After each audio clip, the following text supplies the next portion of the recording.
So the best way to describe my relationship with Art is to say that he's like a foster son.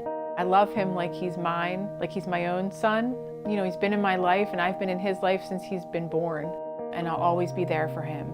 But when he's in active addiction, he can't live with us. You know, it's not safe for me or my family. I have a 14-year-old daughter and she looks up to him. That's her big brother. And I don't want her to see him like that. And so we're driving and I said, Milena, Artie has to leave. He can't live with us anymore. And she said, why not? And I said, well, he's using drugs again and it's not safe for us. And she said to me, so does that mean that he chose the drugs over us?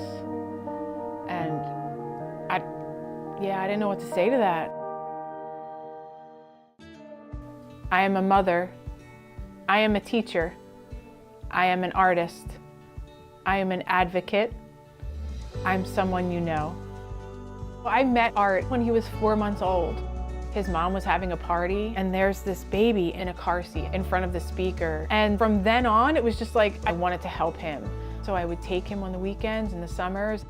I feel like we just have this connection, like we were supposed to meet. Yeah, he was like my little sidekick, my little buddy.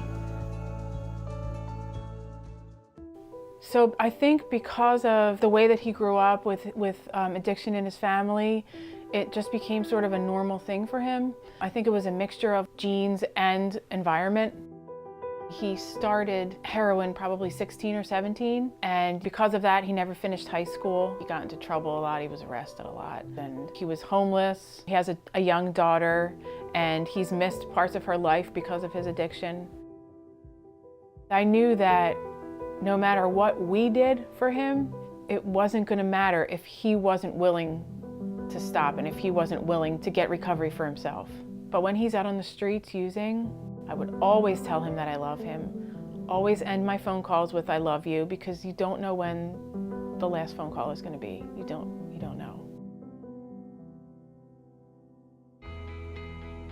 So he's 28 years old now and he's in recovery. This time he did it all on his own. He got a scholarship to a treatment program, a really good one. He seems to want to be in recovery this time, and he's doing really good. And he's still in my life, and his little girl calls me Mom. Addiction's been in my life for years, you know, starting with his mom, and then him and his brother and sister. And so I think I've always been able to talk about it. So my project, Epidemic, was started, I think about 2 years ago. And it just started as a way for me to be able to help people tell their stories in just like a little, you know, quick sentence or two. So I cut these strips of white fabric and I have people write a message on them about addiction. They can write whatever they want. They can write about somebody they've lost, or they can write about their own recovery, or they can write hope for someone else. And then I take those messages and I knot them together and weave them into panels. My hope for Epidemic is just to tell people's stories, to lessen the stigma, to allow people to maybe say something that they can't say to anybody else. I take Epidemic to some events sometimes, and this one event that I took it to was about the opioid crisis. And so this one couple came up to my table and they both wrote something. And she wrote, "Other people's addictions have changed who I am, and it makes me sad." And then I looked at what he wrote, and he wrote, "I wish I was normal and could stop hurting the ones that I love."